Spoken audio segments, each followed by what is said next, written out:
It's the Locked On Flyers podcast for Friday, August 23rd, your daily dose of Flyers news, analysis, and high quality content that is excited to see John Tortorella back behind Team USA's bench. He's excited. I wonder if the players will be excited.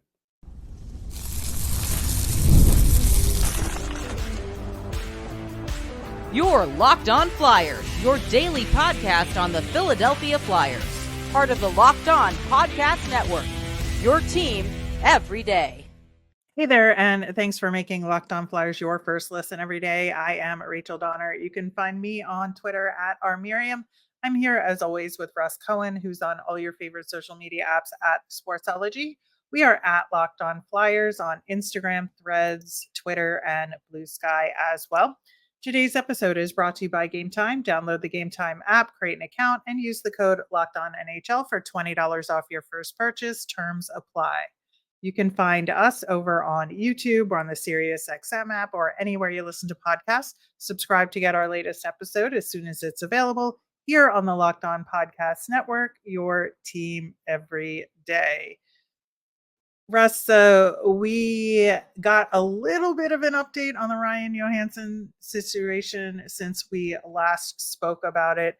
He did clear waivers on Wednesday, but also his agent put out a statement, basically said they'll contest it. To my knowledge, they haven't officially filed that grievance yet, but they have 60 days to do it, I believe, according to all the documentation. Yeah, if Kurt Overhart says they're going to do it, they're going to do it. So you could fully expect it to happen, and I'm sure they have their case already assembled. Like they weren't going to do it unless they were prepared, and the Flyers knew that this is going to happen too. And and we'll see. I mean, it's going to take a little while though, because this, like I said, it's not an open and shut case, and now the PA is going to dig into it. So yeah, it's going to be a bit. Right. So in the statement that the agent put out, it said that Johansen has a severe hockey injury that requires extensive surgery, which has been scheduled. And they insisted that Ryan has worked in good faith with the team, its medical staff, and authorized third-party physicians. Now, the only question that I have at this point is however long, this could drag out for quite a while. Does Ryan Johansen get paid during this time, and does his salary count against the cap during that time? I believe he does get paid, and I do think it will count against the cap. I think so too. I don't know for sure. I'm not, I'm not an assistant GM, but I do think that's the way it's going to go, because I don't think you could do it any other way until you prove he's not hurt, and that's Correct. or not whatever they said he did to breach the contract, they're going to have to prove, right? But he's hurt. Yeah. So the rules are when you're hurt, you're still getting paid. Again, to be continued. I think this will be an interesting situation to watch. I just, for precedent sake. Oh yeah, no, definitely for precedent's sake. Yeah, in addition to how it affects the Flyers, obviously it's a big deal. Cap space, roster spot, makes a big difference to what the Flyers could look like this year. In the meantime, the Phantoms announced a couple more signings. They keep signing defensemen, which is, like we said, you can never have too many. But now I'm like, is there such a thing as too many at this point? Okay, so what I'm going to attack here is they didn't draft a defenseman because they had too many of his type, and they just drafted another that is that type. We're not drafted. Signed another. Signed it. And I'm not saying, obviously, he's not at that caliber of Z Bouillon, but he is close to his size, has offensive ability, plays the power play, plays the penalty kill, is 5'11". Please tell me, please explain, because that's what confuses me. Yeah, so that's Jojo Casaro, who is he's older. He's 25, but he's going to be a rookie because he was a 5-year college player. Right. He took advantage of that extra year due to COVID. He was a player at RIT, most goals by an NCAA defenseman this past season with 18. And I was like, really? This guy was out there? Yes, I looked up the stats. It is in fact true. And he did play a couple of years at UMass Amherst and then transferred to RIT. but also has USHL experience back in the day with Youngstown. So this is a really strong development path. Again, AHL deal, but you never know what could happen here. Yeah, I'm not looking at him as an NHLer. I watched him, and at UMass, he was behind a lot of guys. Fine. Uh, he is an older player, so an older player can figure out college hockey at times, especially at 25. But he does have offensive ability. He can skate pretty well, but he does get hit quite a bit. So I don't know if Yeah. he has elusiveness to get away from taking a pounding, and that's he's got more hits against than hits for. So that's a thing. Uh, I like his attitude. I certainly like his offensive ability, but again, is he even going to get power play time? If he doesn't, and you're using him as a 5-on-5 guy, and he does penalty kill, you're not really using him to his strengths anyhow. So, he's not going to be a call up for the Flyers. That's for sure. Yeah. Oh, absolutely. Absolutely. Emile Chouinard is the other defenseman they signed. He's younger. He's 21, 6'5", right-handed defenseman. And he has an interesting backstory here. He played in the Q for junior hockey, but he was diagnosed with Hodgkin's lymphoma and didn't return to action until April of this year. Played in the playoffs this season for the Q in their tournament. I believe that team got to the finals but did not win Yeah, I think the that's right. Q. They signed him to a 2-year deal, which was, I think, the interesting part of this. It wasn't just a 1-year AHL deal; it was a 2-year deal. So it feels like they have some more confidence in him, and that now that he's recovering from his illness, like maybe there's some potential here to have him stick around. Yeah, as an enforcer. That's why they Yeah, signed him as an enforcer. So yeah, that's fine. If you want one, you can get one. And so they figure he's like a good one for them. And I don't expect much more out of him. right. So again, AHL It's deals. a nice story. Like they Yeah. celebrated him when he came back. Like that, all that is heartwarming, and Mhm. all that there's really good. So I root for players like this to at least be able to play, and the fact that he has come back is great for him. We mentioned at the top of the show that John Tortorella was announced as an assistant coach for Team USA for the upcoming Four Nations Cup. And I think he's coached, obviously, for Team USA in the past. And adding him to the roster of coaches kind of just makes sense at this point. But what's your take on this? Well, it's interesting because like when I covered the Rangers, Torts was the coach, Sullivan was the assistant. Now it is Yeah. flipped. Uh, Yep. it's fine. I mean, I got a text from a buddy that said, "I hope Austin Matthews is getting ready to block shots because if not, he's not going to play."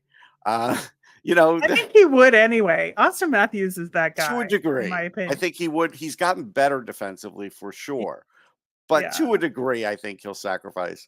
But yeah, this will be an interesting mix. And David Quinn is the other one who I like him as a coach. So I like the coaching setup. Yeah, I think it's a good group of coaches, and it's a really good segue in today's topic that we had pre-planned before this news came out about talking about the aforementioned Four Nations Cup. Just to kind of set it up before we get into potential Flyers on the roster in the next segment. Right now, uh, there are some players already named to these rosters. We got the initial ones announced earlier this year. And then we're looking to see, where it goes from there. But they're going to have 23 players, similar to an NHL roster from each team. The remaining roster spots will be announced November 29th to December 2nd. So we are definitely going to revisit this topic Oh yeah. after the season starts. As we get closer to that window, the games will be played in the old All-Star break time window in early February. And I think that this Team USA coaching staff, but the other coaching staffs too, are going to have some very difficult decisions to make, right? Yeah, no question. There'll be some difficult decisions to make, and uh, The US especially has a stacked team, so does Canada. Sweden's pretty good too. I was looking at it on another show, and so like it's Yeah. going to be hard. It will be hard for some of these players to crack the lineup for sure. Yeah, I think so too. So, when obviously with like all the top names already having officially made those rosters, or most of them, I would say, there's not as much room left for potential flyers to be on the list. We are going to get to those uh, rosters and where the Flyers players could stand coming up next. We're driven by the search for better, but when it comes to hiring, the best way to search for a candidate isn't to search at all. Don't search, match with Indeed. Indeed is your matching and hiring platform with over 350 million global monthly visitors, according to Indeed data, and a matching engine that helps you find quality candidates fast. One of the things I love about Indeed is that it makes hiring all in one place so easy because you can avoid all the busy work. I use Indeed for scheduling, screening, and messaging so you can connect with candidates faster. And Indeed doesn't just help you hire faster. 93% of employers agree Indeed delivers the highest quality matches compared to other job sites, according to a recent Indeed survey. Leveraging over 140 million qualifications and preferences every day, Indeed's matching engine is constantly learning from your preferences. So the more you use Indeed, the better it gets. And listeners of this show will get a $75 sponsored job credit to get your jobs more visibility at Indeed.com/lockedon. Just go to Indeed.com/lockedon right now and support our show by saying you heard about Indeed on this podcast. That's Indeed.com/lockedon. Terms and conditions apply. Need to hire? You need Indeed. Thanks for making Locked On Flyers your first listen of the day. For your second listen, enjoy the Locked On NHL podcast. Locked On NHL provides you with a national perspective on all things NHL each and every day with national experts and local insight on every team in the league. You can find me there every Friday. It's available on YouTube or wherever you get your podcasts, part of the Locked On Podcast Network, your team every day. Uh, we're going to talk about your poll results of the prospects that have to stand out this year. And we'll have a new poll on a Monday show, as well as a new nemesis of the week. And we're getting closer and closer to rookie camp. So lots to talk about besides looking at the countries in the four nations versus the Olympics. Really, the only difference for the Flyers between the four nations and the Olympics, if we're being real, is the question about Russia. Because, in the four nations, it's Sweden, Finland, USA, and Canada, where the Flyers do have players. The other countries, not so much in terms of anyone you could even really talk about at all. So, focusing on the four nations list, and we'll get to that Russia discussion. Starting off with Sweden, I think Samerson is it right now as a potential roster member. But what do you think? No, I think that's true too. The other Swedes are too young and that they have, and so Hmm. he would be it. Yeah, and I would guess he would be the third goaltender Yeah, if anything, because again, Swedish goaltenders are pretty yeah. strong Even someone like there. Markstrom probably isn't Hmm. starting. So So I think that's where we're going to start off with, and it'll depend on how Urson's season goes. yeah, this is a So that's why. big year for that too. Yeah, Yeah, so that's why, not having the decision until late November. My guess is that they'll all have to get their rosters in right before Thanksgiving so they can roll right, out the announcements November 29 right. through December 2nd. So the first, 6 weeks of the season are going to be really important for him, not just for the Flyers, but for this as well. Yeah, and they'll send out scouts. Each of these teams have scouts. They'll send them out to games and watch these players. Yep, absolutely. Finland, Rasmus Ristolainen, I think is the only one, and that'll depend on again on how he does this year and what he looks like. Yeah, it's a long shot. Not that if he played well. Even then, I think it's a long shot. I just, they have a lot of guys. I It's know, a talented group. Uh, if there were injuries, maybe, but he has to stay healthy too. So maybe. it's a combination. Right. So it's all of that. We're going to get to USA last because I think there's obviously an interesting twist there. Team Canada, I would say, if you had to kind of put people into categories, the person with the highest chance but is still outside looking in right now is Travis Konechny, right? Yeah, if he could ramp it up a little more, maybe he can make it as a backup. Uh, that's possible, but it's going to be a tough road because the problem for a guy like Konechny is if they decide they have too many centers, and let's say they want to start using some of the centers as wingers, like I don't know if they use Sidney Crosby as a winger as an example. God, the That's luxury, the absolute right, luxury. but they're going to have some of that, or they'll put Mhm. Bedard on the wing, then that's going to hurt his chances. So, that's where he just has to play his best hockey and hope for the best. Right, and that's a similar situation to I would say, like, the door is open, but there's only a sliver of light coming through, Yeah, and that would be Owen Tippett, right? Because he has come a long way, and obviously his speed is a huge advantage, but he just doesn't have the pedigree yet and, like, the consistency for him to be part of the regular rotation. He's not been a Team Canada mainstay, no. and so I think that for him, he would have to have like a lights out, first few weeks of the season for him to even be on anybody's list. Yeah, he'd have to be in the top 10 in scoring, Yeah, something I like think that. so too. And that's why I say like the door is open, but it's Right. just a thin sliver of light coming Yeah. through. And then like the door with that thin sliver of light is down an extremely long hallway from where we are standing. I would say is Sean Couturier and Tyson Forster. Well, I think it is for Forster. I think it's completely closed on Couturier. There's too many centers. Yeah. He's just not that fast. I just don't think they're gonna have the luxury of taking him just for penalty killing or something like that. So I don't think he has a chance of making it. But Forster, sure, there's a minute chance because if he were to start off hot, he probably has a better chance at Tippett, to be honest, because he has probably a much better reputation from the people that cover Team Canada, not the coaches, but the higher ups and all. They've used Forster a lot, and for his age group, has always been a top guy. Whereas, like you said, Tippett was never really on the radar, so it would be easier for Forster to make it than Tippett, actually. Yeah, I think, you know, the reason why I don't shut these guys off from the list entirely is that Hockey Canada is just weird. They make weird Sure. decisions. And so you can't like completely say it's impossible just because you never know what happens with them.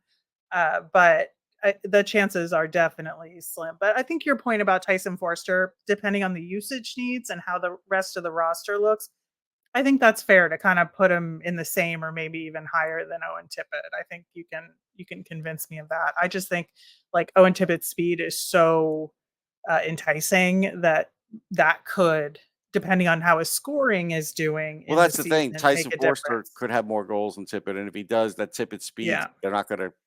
It's right, it's the right. combination of it that they would Yep. actually care about. Yeah. Absolutely. Now, Team USA, here's what's interesting with John Tortorella on the coaching staff. I think that could both help and hurt some of these guys' chances, right? Because he'll know them better than some of the other guys on the coaching staff, but he'll know them better than some of the other guys on the coaching staff. And it'll depend on are any of these guys in the doghouse with him at the time when the roster decisions are being made, or is he going to go to bat for any of these guys when the decisions are being made? And so I don't think there's first of all there's nobody that's a lock or No. highly gonna has a really good chance of making it. That's 100% clear. But you look at guys with US national team pedigree and experience with USA Hockey, and you have to think that Joel Farabee and Cam York will at least be guys that while he's coaching the Flyers, Torts is going to be thinking about should I go to bat for these guys in those discussions? Yeah, I would say I worry about the Farabee part because unless he's lights out, Torts seemed to be a little down on him last year, and he could say he always Yeah. wipes the slate clean, but I don't believe him half the time. So we'll see how that sort of works out. Um, Cam York will have some sort of shot, but again, there are so many great defensemen that are Yeah. you going to say he's better than Adam Fox? Are you going to say he's better than Charlie McAvoy? I mean, you start going down a list, and it's like, Right. I know. who, I know. so unless they see something that is a perfect fit to fit for a team, they're probably going to say, not going to happen.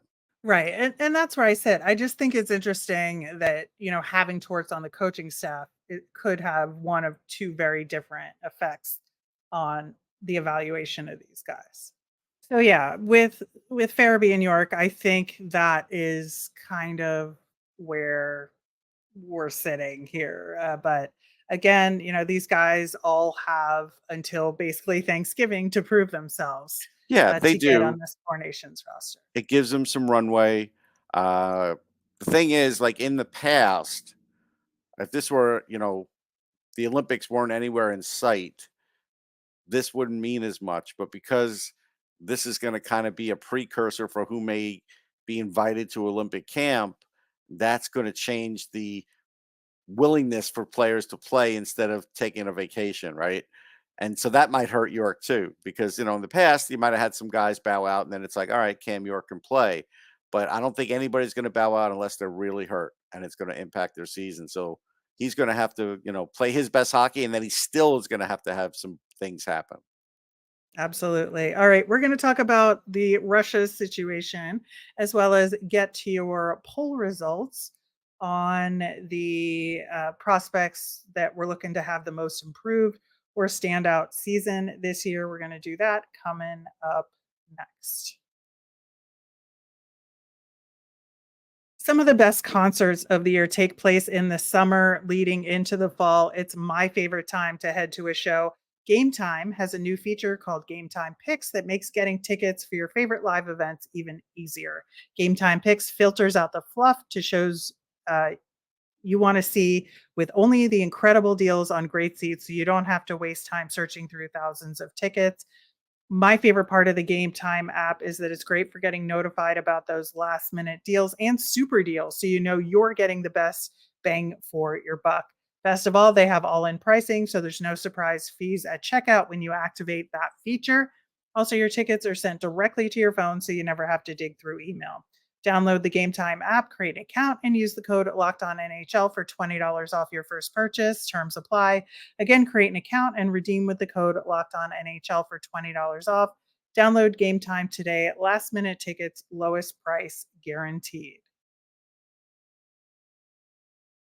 All right, Russ. So the Russia situation, we still don't know if they are going to be allowed to participate in the next Olympics. They have removed themselves from the IIHF officially, but the IIHF has held a spot for them in the Olympic tournament. So there's 12 teams total, in addition to the 4 we've already talked about for Four Nations. There's Czechia, Germany, and Switzerland. Italy, the host country, who are ranked 18th in the world. It's going to be trouble for them in this tournament.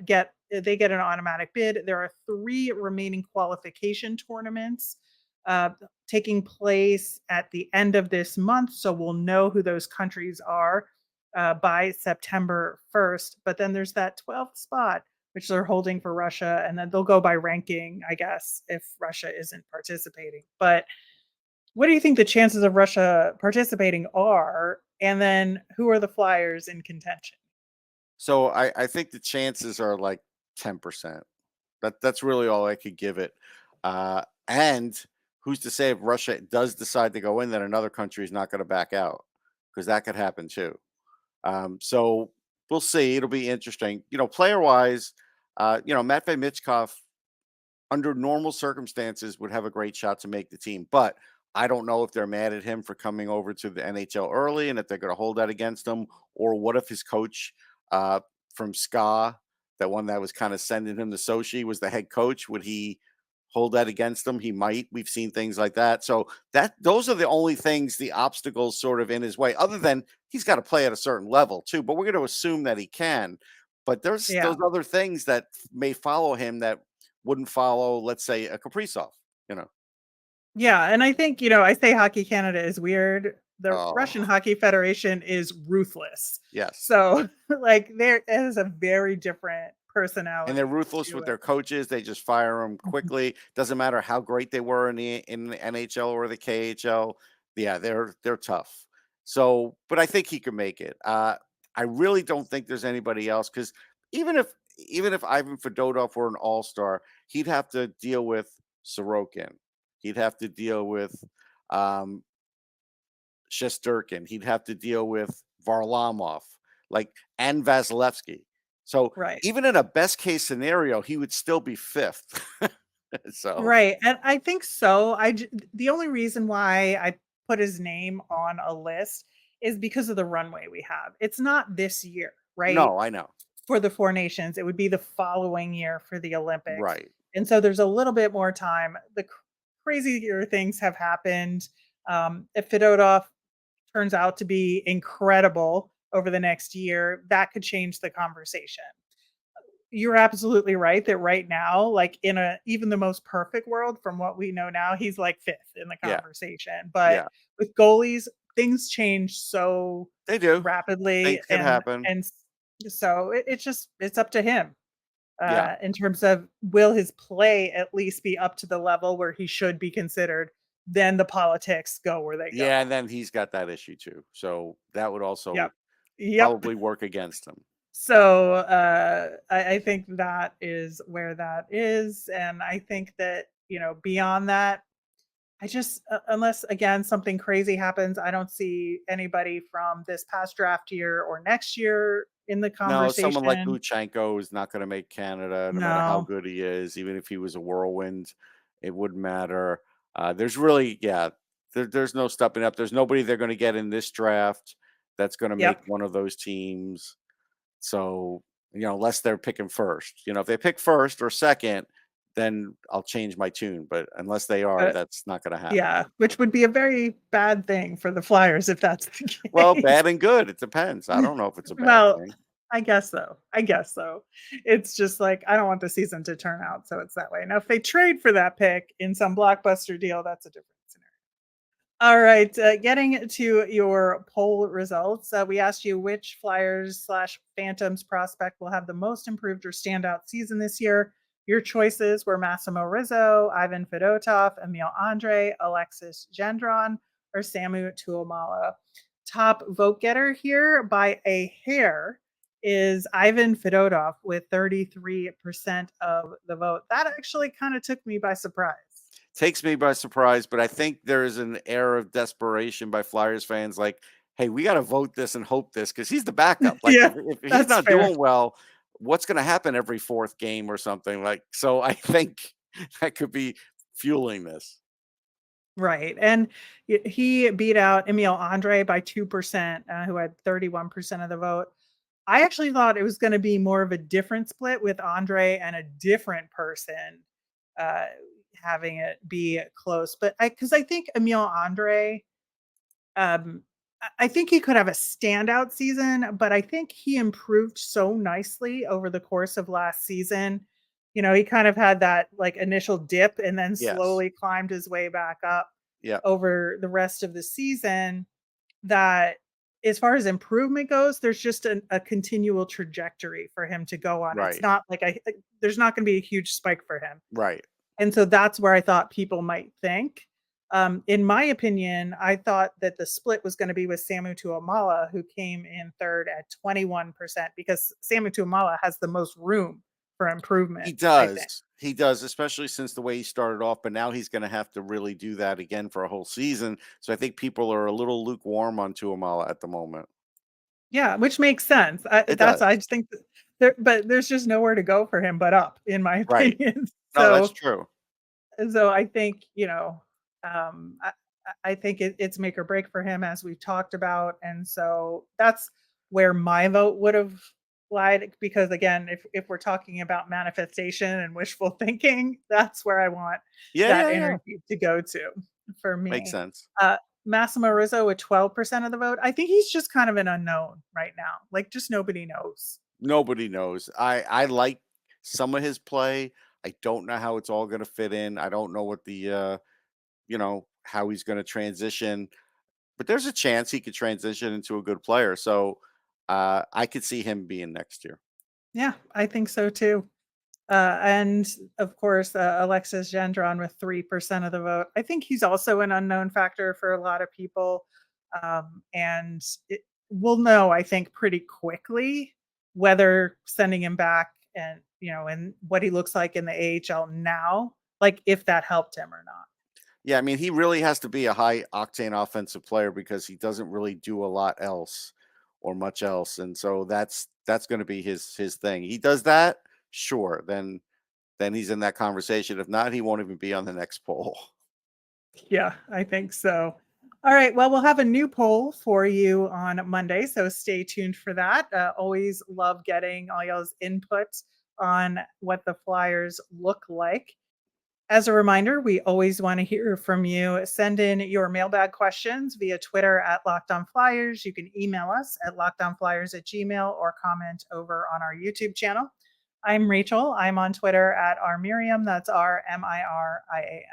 I'm Russ. I'm at Sportsology, SPORTSOLOGY. Thanks for making Locked On Flyers your first listen today. Now go check out the Locked On NHL podcast, where the season never ends, providing national expertise with a local perspective. You can find the link to Locked On NHL in the show notes, so you don't even have to search. Part of the Locked On Podcast Network, your team every day. Have a great weekend, everyone.